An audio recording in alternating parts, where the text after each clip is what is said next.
운동을 하시면서 정체기라든지 스트레스 받는 상황이 있었다면 감독님의 극복법이 궁금합니다. 슬럼프 왔을 때 물어보는 거잖아. 네. 그치? 사실 나는 슬럼프가 저 타이밍 좀 슬럼프가 한번 진짜 심하게 온 적이 있었어. 근데 그때는 사실 누가 뭐라고 해도 안 들리거든. 선수 입장에서는 슬럼프가 왔을 때. 근데 그런 극심한 슬럼프 말고 그냥 아 내가 운동 힘들다, 운동을 하기 싫다 이런 생각이 들 때는 사실 나는 그냥 힘이 는다라는 생각을 좀 많이 했었어. 그러니까 내가 느끼던 방식의 힘을 쓰는 방식이 아니라 내가 전혀 다른 감각으로 운동을 하고 있는 것처럼 느껴지거든, 선수들한테. 이게 무슨 말이냐면 내가 원래 이렇게 일자로 들었는데 나는 원래 계속 지금 하던 대로 하고 있지만 내가 느낌에는 이렇게 하고 있는 느낌인 거야. 그러니까 나는 정석대로 잘 하고 있는데 내 느낌에는 다르게 하고 있다고 느껴진다고. 근데 그냥 그 스타일은 그냥 되게 무던하게 하거나 혹은 휴식기를 좀 갖는 게 좋아. 그러니까 완전히 이런 기구에 대한, 이런 운동에 대한 그런 관점에 대해서 완전히 그냥 완전히 배제해 놓고 쭉 좀 길게 한번 쉬어보거나 휴식기를 쭉 갖거나 아니면 그냥 무던하게 아 내가 지금 정상적으로 하고, 이건 심리적인 게 되게 크거든. 그냥 되게 무던하게 무리하지 않는 선에서 가벼운 걸로 기분만 좋게 하는 방법이 사실 제일 좋아. 근데 그 시기가 잠깐 지나고 나면은 금방 돌아와, 정상처럼. 근데 이제 다만 그 시간이 길어지느냐 좀 짧게 떨어지느냐가 문제인 건데, 근데 보통은 쉬는 게 사실 제일 좋은 방법이긴 해. 운동을 다른 느낌으로 하는 것보다 완전히 쉬는 게 낫다는 말씀이에요? 그러니까 그 기간을 만약에 내가 운동을 했는 느낌이 이상해, 좀 안 좋은 것 같아. 그러면은 가볍게 해봐. 한 1, 2주 정도는 나도 참을 수 있는, 그 어느 정도 참을 수 있는 인내력은 있을 거 아니야. 아 내가 기분이 계속 안 좋은데 운동을 하긴 해야 될 것 같아. 가볍게 맞춰보고 가볍게 하되 너무 깊이 중량을 많이 하지 말라는 소리야. 그렇게 했는데도 기분이 안 좋아져. 그럴 때는 과감하게 쉬어주는 것도 괜찮다는 거지. 나는 그렇게 극복을 했어. 그럼 아까 그 모양이 달라진다는 거는 그러니까 이건 자세에 대한 얘기인 거야. 자세가 아니라 나는 느낌이 똑바로 잘 하고 있는데 내가 느끼기에는 다른 방식처럼 하고 있는 거지. 내가 기존에 하던 방식이 아니라 다른 느낌으로 하는 운동을 하는 느낌이니까 정석대로 운동을 안 하고 있다라고 느껴지는 거야. 정상대로 똑같이 하고 있는데. 그럼 중량도 많이 줄어서 하겠네. 그렇지. 그러니까 일단 기분 자체도 안 좋고 몸도 안 좋으니까 운동이 하기 싫고, 이거에 대해서 내가 기존에 한 방식이랑 달라져서 운동이 잘 안 되는 건가? 라는 쪽으로 빠지게 되는 경우가 많단 말이야. 나는 또 평소랑 똑같이 하고 있는데.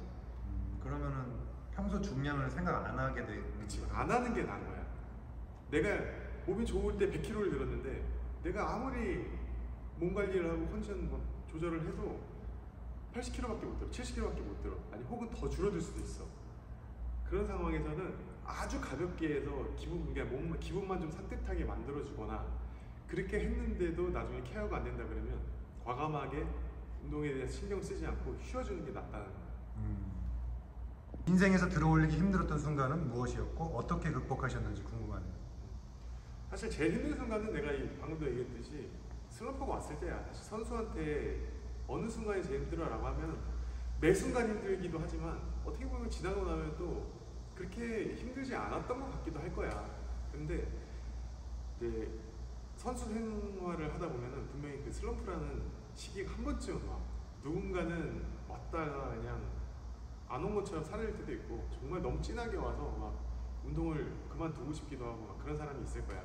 근데 그런 상황처럼 나도 마찬가지로 슬럼프가 왔을 때가 있었고, 그리고 나는 부상이 계속 있었잖아. 무릎 다고. 그러니까 몸이 아플 때가 사실 제일 하기 힘들고 싫은 시간이지 그게. 그래서 어떻게 보면은 모든 거는 선수한테 가장 불행한 시간은 부상을 가지고 있을 때가 제일 불행한 거야. 부상으로 시작해서 슬럼프도 오는 거고, 그거에 대해서 멘탈이 나가는 거야. 이런 것들이 반복되는 게 제일 안 좋으니까 나도 마찬가지로 힘든 방법을 극복하는 거는 휴식밖에 없다고 생각해. 선수가 다들 이 내용은 알고 있잖아. 이미 만들어진 몸은 회복하기까지 시간이 얼마 걸리지 않아. 이미 만들어진 근육이나 그런 감각들. 뭐 중량이랑. 그렇지. 근데 쉬는 걸 되게 보통은 두려워해요. 겁낸다. 아, 내가 이걸 또 어떻게 다시 만들지? 이런 걱정은 물론 힘들지, 회복하는 것 자체는. 그렇지만 내가 운동을 좋아서 운동을 오래 하고 싶고 아픈 거를 참아가면서까지 그렇게 할 필요는 없다는 거예요. 과감하게 쉬어줘도 내가 했던 만큼은 금방 다시 올라와. 길어봐야 3개월이야 정말로. 물론 나이가 좀 이렇게 있으면은 그 회복하는 시간이 길어지기도 하지만 사실 쉬는 거에 대해서 겁내면 안 돼. 정체기 때 그러면은 운동을 많이 못 하셨을 때 있었잖아요. 그렇지. 그때 뭐 하셨어요? 그러니까 사실 그래서 내가 선배들한테 욕을 많이 먹은 거야. 용건이가 운동을 좀 더 했으면 좋았을 텐데 라는 생각 되게 많이 드는 게 뭐냐면 내 나름대로 운동을 할 수 있는 것만 하는 거야. 내가 통증을 피하거나 어떤 뭐 내 감각적인 그런 것들을 좋게 만들려고 내 스스로가 조절을 하다 보니까 남들 눈에 성이 안 찼을 뿐이지. 근데 그렇다고 해서 대회를 못했냐? 대회를 못한 건 아니었어. 대회 때 최고로 기록을 잘 내기 위해서 내 스스로가 조절을 한 거지. 만약에 그 스케줄들을 다 100% 똑같이 다른 선수들이랑 같이 했다고 하면은 나는 오히려 내가 지금 수술을 한 군데 했거나 운동 생명이 더 짧았을 수도 있다고 는 생각을 해. 근데 이제 나는 휴식과 땡땡인 거지. 안 좋게 말하면 땡땡인 거야. 그런 거를 내 나름대로 되게 잘 피해서 경기에 한해서야. 경기에 한해서는 최선을 다할 수 있게 몸을 좀 만드는 것도 있어. 그러니까 이건 평가를 받기 나름인 거야. 용건이는 몸이 그렇게 아팠는데도 시합을 되게 잘했어.로 나눌 수 있고, 아 용건이가 아픈 거 좀 참고 운동을 더 했으면 시합을 더 잘했을 수도 있을 거야. 라는 평가로 이제 나눠지게 되지. 형 그 게임을 좋아했잖아요. 근데 게임도 어떻게 보면은 약간 잊어버리는 그런 효과도 있었나? 그렇지. 그러니까 무언가에 집중을, 그러니까 내가 운동에 스트레스를 받고 있는 상황이니까 운동을 잊고 무언가에 집중을 할 수 있다는 거. 그러니까 취미 생활이라는 게 필요해. 다만 이제 상식선이라는 게 있지. 요즘 애들은 게임 막 3시간, 4시간, 5시간 밤새도록 하기도 하잖아. 나도 그렇게 했어. 나는 내가 어떻게 보면 내가 1세대인 거야. PC방에서 막 게임하고 그렇게 날 새면서 그 한게. 그런 것처럼 어딘가에 몰두를 한다는 거는 여기서 받는 스트레스를 이쪽에서 해소할 수 있다는 거. 그러니까 꼭 지금 말 그대로 지금 영상을 보는 분들은 운동을 재밌게 하기 위해서 취미 생활로, 선수가 아니잖아. 그런 목적으로 하는 거기 때문에 재밌게 몰두를 할 수 있게 해야지. 이것 때문에 스트레스 받고 아프고 그럴 거면은 또 다른 취미거리를 만들어 놓는 게 나을 수도 있어. 너무 스트레스 받으니까. 내가 선수처럼 나 이 운동 진짜 너무 빡세게 완전 잘하고 싶어. 이렇게 하면은 그때부터 운동이 스트레스가 된다. 직업적인 스트레스를 받게 된다. 그 바에는 이때 받는 스트레스를 좀 더 줄이기 위해서는 다른 취미로 약간 기분을 더 가볍게 만들 수 있는. 근데 그러면서 약간 몸 관리도 되지 않나? 그러니까 보통 이게 내 입장에서는 거예요. 내가 게임을 좋아하는 사람이었다는 입장으로서 해보면 나는 게임을 두 가지로 접근을 한 거야. 하나는 진짜 말 그대로 게임을 하면서 게임 캐릭터가 성장을 하잖아. 내 실력도 게임 실력도 성장을 하지. 그러니까 여기서 막 하다가 게임하던 걸 이제 어릴 때는 게임을 막 못하게 했잖아. 하지마 조금만 해라고 하잖아. 근데 그렇게 이쪽을 절제시켜 놓으니까 오히려 운동하는 쪽에 가서 그래 내가 차라리 게임을 못하니까 나를 레벨업 시키자 라는 식으로 운동을 좀 더 집중해서 열심히 했던 것도 있어. 그리고 성인이 됐을 때는 뭐라 그래, 밖에 나가서 내가 돈을 쓰고 움직이고 뭐 술을 마시고 이러는 것보다는 난 차라리 물론 앉아있는 시간이 길긴 했지만 게임을 하고 내가 힘들면 그냥 누워서 자고 게임을 하고 이게 차라리 몸 관리하는 게 더 낫다고 나는 생각을 했단 말이야. 물론 내가 좋아서 하는 것도 있지만 내가 굳이 따져보면 그게 낫다고 생각해. 무릎이나 어깨 부상의 경험과 부상을 피하는 팁. 어깨랑 무릎 어깨 부상 경험이랑 부상을 피하는 팁. 어깨는 사실 다쳐본 적은 없어. 한 번도. 여태까지 다쳐본 적이 한 번도 없고, 무릎 같은 경우에는 내가 좀 고질적이지. 근데 나는 지금도 선수들한테 얘기를 해. 그러니까 무거운 걸 잘 들기 위해서는 무릎 통증과는 이게 좀 떨어질 수가 없어. 그만큼 앞쪽에 힘을 많이 쓴다라는 얘기거든. 뒤쪽 힘을 잘 많이 써서 기력이 좋은 선수는 거의 없어. 앞쪽의 힘을 많이 쓰고 대부분 봐봐 외국 선수들도 무릎에 보호대를 붕대를 매듯이 완전히 내가 그때 뭐 니랩 니랩이나 뭐 이런 붕대 같은 거 차는 거 내가 설명할 때 했잖아. 다 감싸는 개념이란 말이야. 그 사람들도 다 통증이 있거든. 그만큼 앞쪽에 힘을 많이 쓰기 때문에 이쪽에 대한 뭐 인대나 뭐 그런 것들이 손상이 좀 더 빨리 오는 경우가 있기는 해. 그래서 자세가 좀 더 바른 자세로 해야 돼. 나도 무릎이 아프기 시작한 시점에 생각해보면 스쿼트를 했을 때 앞으로 그러니까 무릎이 앞으로 살짝 이렇게 밀려나가는 동작들이 있었어요. 스쿼트 영상 보면은 나오겠지만 그런 것들에서부터 시작이 됐는데 힘을 더 많이 쓰기 시작하니까 그때 살짝 손상됐던 부분들이 내 기록이 올라가면 올라갈수록 무릎 통증이 심해진 거야. 저번에 한 말씀해 주신 게 무릎이 밀리는 스쿼트가 이렇게 딱 튕기면서 중량은 좀 더 칠 수 있다고. 그렇지. 그러니까 그게 무릎이 접혔을 때 앞으로 들어갔다가 다시 빠지는 거랑 그냥 아래로만 쭉 내려와서 급반동으로 올라오는 거랑은 차이가 있어. 그러니까 무릎이 만약 여기가 무릎이야. 다 앉았을 때 무릎이 이렇게 무릎이 다 끝까지 잡혔을 때 이렇게 한번 이렇게 밀려 나가는 거랑 그냥 딱 깔끔하게 딱 가동범위만 딱 쓰고 일어나는 거랑은 그 반동의 차이가 있다는 거야. 되게 미묘한 차이인데 손상 범위가 이제 물론 한 방에 빡 나가지는 않아. 누적이 된다는 거지. 안쪽부터 차근차근 그 근육 다 그 섬유 중에 한 가닥 중에 그 중에 하나가 탁 끊어지고 좀 며칠 있다가 또 두 가닥이 탁 끊어지고 이게 손상이 되게 천천히 와. 그래서 내가 무릎 통증에 대한 부분에 처음에 시작이 어떻게 되냐면 막 갑자기 저려 이런 느낌이 아니야. 그냥 걷다 보면 이렇게 무릎을 톡톡톡 건드리는 같은 그런 약간 느낌이 좀 생소한 느낌이 와. 그러다가 톡톡 처음에 건드리다가 나중에는 콕콕콕 찔러 바늘로. 그때부터 이제 염증이 시작된 거야. 그 상태에서 별로 안 아프니까 그냥 해도 되겠는데? 라고 하다가는 나중에는 나처럼 계단 자체를 못 디딜 정도로 통증이 심하게 오게 됩니다. 그러니까 앞으로 튕기는 건 안 되고 수직으로 밀리는 건 절대 안 돼. 그러니까 그 무릎이 앞으로 밀리게 되면은 무릎이 아프거나 불편해지니까 점점 뒤로 앉게 됩니다. 그러다가 이제 허리도 다치는 거예요. 리프팅, 스쿼트, 데드, 용상, 인상, 변형 플러스 보조 운동의 비율이 어떻게 되는지 저번에 말씀해 주셨는데 그 비율 그러니까 저번에 말씀해 주신 게 늘리고 싶은 거를 맨 위에다 두고 그냥 하라고 하셨잖아요. 그래서 비율이 어떻게 되는지 그냥 궁금하시다는. 굳이 따지자면은. 그러면은 이렇게 하면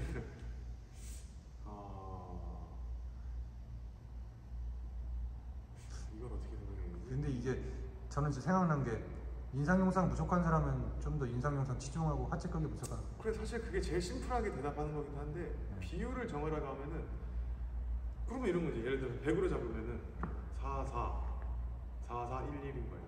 네 가지 프로그램을 한다고 가정을 하면 40, 40, 10, 10인 거예요. 10, 10이 보조. 첫 번째 1, 2번에 제일 많이 치중하는 거예요. 이것도 같은 말이야. 1, 2번이 많이, 그러니까 비율이라는 자체가 필요가 없어. 1번, 2번을 힘들게 하면 3번, 4번을 좀 덜 하거나 1, 2번을 다 했을 때 힘이 남아있으면 3번에 조금 더 힘을 더 쓰고 4번은 아예 가볍게 해도 괜찮다는 거예요. 4번은 그냥 보조 운동. 그치, 그냥 체조한다라는 개념적으로 접근하는. 변형 운동 그냥 거의 그냥 조금 그냥 살짝 뭐 워밍업을 하거나 그런 것들을 하는 거는 나쁘지 않지. 그래서 부상 얘기 나오는데 부상 및 오버트레이닝의 관리에 대한 기본적인 마음가짐이 궁금합니다. 가능하시다면 대략적인 방법로. 그러니까 부상을 만약에 내가 무릎을 다쳤어. 그러면 무릎을 제외한 다른 곳을 하면 돼. 그러니까 내가 장점이 무릎인데 무릎을 다쳐도 무릎을 못 써. 그러면 다른 곳을 만회할 수 있는 시간을 벌었다고 생각합니다. 굳이 그 부위를 안 하고. 그렇지. 그 부위를 쓸 필요가 없고 어차피 그 부위는 자신 있고 잘하는 부위니까. 그럼 오버트레이닝은 어떻게 해? 오버트레이닝도 마찬가지야. 이거는 이게 되게 나는 이제 그 시점들이 지나갔으니까 이렇게 편하게 쉽게 얘기하지만 사실 당사자들은 되게 힘들거든. 근데 오버트레이닝도 사실 내가 힘들다라고 느끼는 시점에서는 떨어져 주는 게 맞는 거야. 그러니까 운동을 쉬거나 낮추거나. 예를 들어서 일주일, 내가 원래 일주일 내내 월, 화, 수, 목, 금, 토일 운동을 다 했어. 그러면 템포를 좀 줄여. 하루 운동했으면 하루 쉬어. 하루 하고 하루 쉬고. 이틀 했으면 하루 쉬고. 쉴 수 있는 시간을 좀 주란 말이지. 오버 트레이닝 말 그대로 뭐야. 내가 하는 것보다 더 많이 하는 게 오버 트레이닝인 거지. 그러니까 오버 했으면 그만큼 쉴 시간을 주라는 거니까. 근육도 뭐 멘탈도 분명히 나는 난 멘탈이 강하니까 다 이겨낼 수 있어. 참는 거지 강한 게 아니야. 참을성이 좋은 거지. 애초에 멘탈이 강한 사람은 없어. 그냥 참을성이 더 좋은 것 뿐이야. 그게 같은 말일 수도 있지만 애초에 태어날 때부터 멘탈이 강해서 그런다. 그냥 묵묵히 그냥 지 할 거 참을 거 그냥 하는 거야. 참으면서. 그러니까 힘들게 오버트레이닝까지 왔으니 오버트레이닝 안 되는 손까지 다시 또 떨어뜨리면 돼. 그러면 다시 쭉 몸의 컨디션이 이제 정상적으로 돌아오면 그때부터 또 조금씩 차근차근 올라가면 다시. 어릴 때부터 스트렝스가 강한 편이었어요? 아니면은 중상위권은 노력으로 가능하지만 뭐 탑은 어쨌든 인자강이어야 한다. 그치, 어느 정도는 맞아. 근데 처음에 내가 얘기했던 것처럼 타고난 인자강은 되게 드물어. 거의 없고. 나도 어렸을 때는 보조가 되게 약했어. 끌기같이. 아니 보조 약했다라고는 할 수 없지만 평균 이하 정도였다. 선수축으로 쳤을 때 운동을 같이 시작한 내 친구들이랑 비교를 했을 때 내가 뛰어나게 세거나 하지 않았어. 근데 다만 훈련을 하면서 어떠한 과정을 거쳐서 어떠한 체형 변화가 생기는 거에 따라서는 약간 좀 다를 수는 있지. 그렇지만 인자 강이라고 할 수는 없는 거야. 왜? 오히려 나는 내가 56kg급의 우리 방철 코치보다 기록이 낮았어. 체중은 내가 80kg 넘게 나갔는데 방철 코치는 50kg 나갔단 말이야. 중학교 2학년 때 기록이 방철 코치가 인상이 80이었고 용상이 100kg였어. 그때 나는 80kg 나가는데 나도 인상이 80kg고 용상이 100kg였단 말이야. 근데 어느 시점, 고등학교 시점 이제 성장이 이제 성인으로 이제 넘어가는 그때부터 이차성징부터는 이제 체형이 변해. 나는 키가 계속 자랐고 박호 씨는 체중 조절해서 키가 성장이 멈춘 상태고 거기서 체형의 변화가 일어나면서 기록 변화가 확 일어난 거지. 태어날 때부터 강한 사람은 아니었다. 그러니까 감독님도 인자강은 아니었다. 아니야, 나도 아니라고 생각해. 다만 감각적인 것만 좀 다른 거야. 잔머리가 좀 더 누가 더 있냐 없냐 뭐 이런 느낌? 운동에 대한 센스나. 힘이 안 나실 때 즐겨 드시는 음식. 사실 고기는 진리야. 우울할 때 고기 아프고 마르잖아. 고기가 현역 때? 사실 나는 대부분 다 좋아했는데 나는 구워 먹는 고기가 제일 좋더라. 치킨도 매일 드셨다고 했잖아 거의 밤에. 치킨도 이게 매일 먹으면 질려. 먹고 싶어서 먹는 게 아니야? 나는 체중을 억지로라도 불려야 되니까 억지로 매일매일 최소 하루에 한 마리는 먹었던 것 같아. 생각을 해봐. 한 달 내내 있는데 한 달에 야식으로만 치킨을 30번 먹는다고 치면 안 질리겠냐고. 거기에 뭐 예를 들어서 뭐 어떤 날은 뭐 점심에 뭐 삼계탕이 나올 수도 있고 닭도리탕이 나올 수도 있고. 내가 현역 때 그냥 하필 치킨이었어요? 되게 무난하잖아. 맛도 있고 그나마. 그럼 매일 후라이도 양념 맨날 바꿔서 먹겠네? 아니 어쩔 때는 두 마리 같이 시켜서 그냥 반반 먹을 때도 있고 반반 시켜서 먹으면 또 한 마리 또 모자라요. 먹다 보면. 그러니까 그냥 양념 한 마리 후라이드 하나 양념 하나 이렇게 시켜서 두 마리를 먹거나 절대 반반은 시키지 않았어. 그때 한 달에 식비 얼마 쓰셨어요? 못해도 그러니까 식비는 우리는 고정적이기도 하고 약간 좀 달라지기도 하는데 야식비가 한 200만 원 이상은 나갔지. 야식비만? 물론 나 혼자 먹어서 그런 건 아니에요. 같이 먹기도 하고 그러니까 그런데 그래도 못해도 150에서 200은 나갔던 것 같아. 인당? 아니 나만. 그러니까 형만? 스쿼트 증량 시 5 곱하기 5세트 할 때 무게는 언제쯤 올리는 걸 추천하시나요? 증량시 5 곱하기 5. 5 곱하기 5 프로그램 있잖아요. 5회 5세트를 하는. 그걸 할 때 몇 킬로를 한 몇 주에 한 번씩 올리는 게 적당한지. 이거 매주 올릴 수는 없잖아 사실상. 그러니까 사실 제일 좋은 거는 자기 컨디션에 맞추는 게 제일 좋은 거야. 내가 그러니까 이게 자 이거는 뭐 이번 주 몇 주에 한 번 몇 주 차에 한 번씩 하세요 라고 말을 해줄 수가 없는 게 운동을 하는 사람의 컨디션을 내가 눈으로 볼 수도 없고 이 사람의 훈련 양도 알 수가 없고. 그러니까 이게 되게 두루뭉술하는 거야. 누군가가 나는 몸이 오늘 너무 안 좋은데 오늘이 이제 1주차에 꼭 중량을 해야 차야 됩니다. 얘기를 했으니까 1주차 이번 주에 해야 되는데 내가 몸이 너무 안 좋아. 그거를 할 건 아니잖아. 그런 것처럼 이거는 프로그램 자체를 짠다는 거는 사실 진짜 너무 어려운 거야. 그러니까 내 입장이야. 우리 선수들 프로그램 내가 매일 눈으로 보니까 내가 보고선 대충 계산을 해서 할 수 있는 거지만 보이지 않는 사람의 프로그램을 짜준다는 거, 설명을 한다는 거는 이게 정말 어려운 거야. 굉장히 어렵죠. 근데 만약에 굳이 한다고 하면 컨디션에 맞춰서 컨디션에 맞춰서 좋으면 맨날 해도 돼. 내가 증량을 매일 할 수 없잖아. 응? 증량을. 그치. 그러니까 예를 들어서 100 곱하기 5에 5세트를 했는데 다음 날 또 102kg 5에 5세트를 할 수 없고 물론 근데 몸이 매일 좋으면 매일 할 수도 있어. 매일 할 수도 있는데 증량이 되든 안 되든 100%는 해볼 거 아니야. 몸이 좋으니까 나 컨디션이 너무 좋아. 내일도 좋아. 모레도 좋아. 그때도 좋아. 그러면 매일 할 수는 있지만 매주 해도 돼. 매일 해도 되고 매주 해도 되고 매달 해도 돼. 그거는 그 대신 조건은 컨디션이 그만큼 완벽할 때. 완벽할 때. 억지로 들지 않고. 전혀. 감독님 현역 시절 때 코어 운동을 알고 싶습니다. 코어 운동. 이게 이거 갑자기 생각나는데 옛날 나 태릉에 있을 때 보니까 이거 밧줄 털기 이거 하는 영상이 있더라고. 네. 그런 것도 있었고 기본적으로 이제 ABS 백 그리고 이제 시더 플랭크. 근데 기본 요즘에 다 알려져 있는 내용들은 다 했던 것 같은데. 일주일에 몇 번 하셨어요? 태릉 선수에 있을 때는 새벽 운동을 하니까 매일 했고. 근데 사실 나는 되게 중요하게 생각하지가 않아.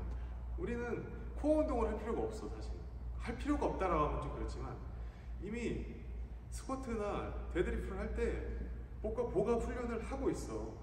그리고 나는 이제 중량급이니까 배 나온 게 싫어서 배 힘을 계속 주고 다녔다고. 그래서 나는 더 필요성을 못 느꼈거든. 만약에 근육 양을 키우고 복근을 만들려고 했으면 살을 빼고 내가 뛰기를 했겠지. 그리고 시덤이나 뭐 그런 운동들을 했겠지만 사실 나는 복근에 대한 중요성을 선수 때는 크게 느끼지는 못했거든. 오히려 운동할 때 배에 힘을 더 준다거나 그런 쪽에. 그렇지. 이미 복압은 충분히 그러니까 선수들은 이미 복압이나 뭐 이런 코어 자체는 기본적으로 고정을 하고 시작하는 호흡을 마셔놓고 시작한단 말이야. 그러니까 그거에 대해서 이미 단련은 코어 자체는 컨트롤이 되게 잘 돼 있는 상태야. 모자란 그 외적인 건 이제 모양을 만들거나 약간 그 외적인 이런 다른 곳의 부상을 방지하기 위해서 지금 어느 정도 스트레칭하거나 약간 보강하는 정도라고 나는 생각을 했지. 이거를 해서 내가 200kg 들고 300kg 들 수 있어. 사실 그렇잖아. 내가 300kg 드는데 맨몸으로 시합한다고 달라질 게 없단 말이야. 맨몸으로 하는 게 좀 한계가 있다는 건데 강도가. 아니 시덥을 막 300kg 잡고 이렇게 할 수 있다 그러면 그래 이해가 되겠어. 그렇게 해서 만약 버텨진다고 하면 나도 그 정도 하겠지. 그러니까 이런 느낌이네. 약간 어쨌든 뭐 하체로 따지면은 300을 져야 되는데 맨몸으로 뭐 몇백 개씩 한다면 큰 의미가 없어. 중량에는 큰 의미가 없는 거야. 차라리 그냥 우리 햄스터프톤 체스트 하잖아. 앞에다 이렇게 들었다 놨다 들었다 놨다. 오히려 그렇게 하는 게 코어나 이런 버티는 그 저항력을 키우는 데 더 도움이 된다고 생각해. 역도 선수들만의 그런 강한 코어를 만드는 것은 어떤 것이 있는지. 역도 선수들만의. 우리는 사실 다 하고 있어. 인상, 끌기, 하체를 다. 그게 코어네 일단. 그게 가장 기본적인 거야. 복근을 해서 코어가 세지는 게 아니야. 인상, 윤상, 끌기, 하체를 하기 때문에 기본적으로 코어가 좋아져 있는 상태에서 서브적으로 그냥 보조의 개념으로 하는 거지. 이거를 해서 이게 세지는 게 아니야. 또 일반 요즘 약간 유행인 게 뭐 어떤 복근 운동을 하면 하체가 세진다 뭐 이런 게 있는데 복근으로 하체를 주는 건 아니잖아. 네. 어떤 뭐 하다못해 하이퍼 익스텐션 같은 경우도 저도 약간은 크게는 엄청 도움은 안 된다는 생각을 하고 있거든요. 하이퍼도 사실 우리 데드리프트 하잖아. 네. 등으로 이렇게 계속 버티면서 등 근육과 배 근육을 쓰고 있는데 저거를 해서 이게 늘어나는 게 아니라니까. 그냥 서브적인 거다. 역도 선수들의 코어, 강한 코어는 주운동, 맞아. 네, 다 하고 있어요. 우리는 보통은 데드리프트와 스쿼트만 해도 완성이 되기는 하지만 우리는 이제 주 메인이 드는 거잖아. 드는 거기 때문에 우리는 그 힘을 더 가동 범위를 더 크게 쓰게 된단 말이야. 그러니까 그냥 딱 적당히 끌고 끝나는 선보다 우리는 더 뒤에까지 힘을 쓰기 때문에 그만큼 발달이 더 많이 될 수밖에 없는 거야. 또 중량도 높고 그러니까. 그렇지. 중량도 그냥 뭐 1, 20kg 가지고 하는 게 아니야. 100kg, 200kg 가지고 하는 거야. 가장 강한 코어 운동은 인상, 용상, 하체 끌기다. 그렇지. 제일 가장 강한 코어 운동은 스쿼트랑 데드리프트인데 이제 우리는 거기에 덧붙여서 센스적을 하고 있으니까 더 좋아질 수밖에 없어. 역도 선수들이 허리 길이끈이 제일 좋다 그러잖아.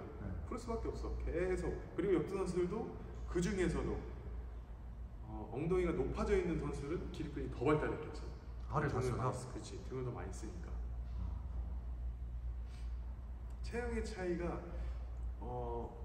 그 역도 선수 중에 그 상현이 이상현이 상현이 몇 킬급이야? 6, 7이었나? 아무튼 이상현 선수가 있어. 역돌이. 네. 이상현 선수가 있는데 그 선수가 몸이 엄청 좋아. 그리고 원정식도 그렇고 정식이도 몸이 엄청 좋답니다. 네. 그 선수들 대부분 보면 엉덩이가 되게 많이 들려. 힘이 그만큼 좋은 것도 있지만 그거를 버티기 위해서 힘이 좋아진 거야. 그렇게 볼 수도 있어. 그러니까 근육 양을 보면 근육량도 엄청 많단 말이지. 근데 그런 것처럼 힘을 효과적으로 쓰는 사람일수록 근육량이 적어질 수밖에 없어. 물론 하체 같은 데는 공통적으로 발달은 해. 근데 이제 그 외적인 부분이 그러니까 근육이 생기고 그렇게 잡히는 거는 운동을 그렇게 해서 커지는 것도 있지만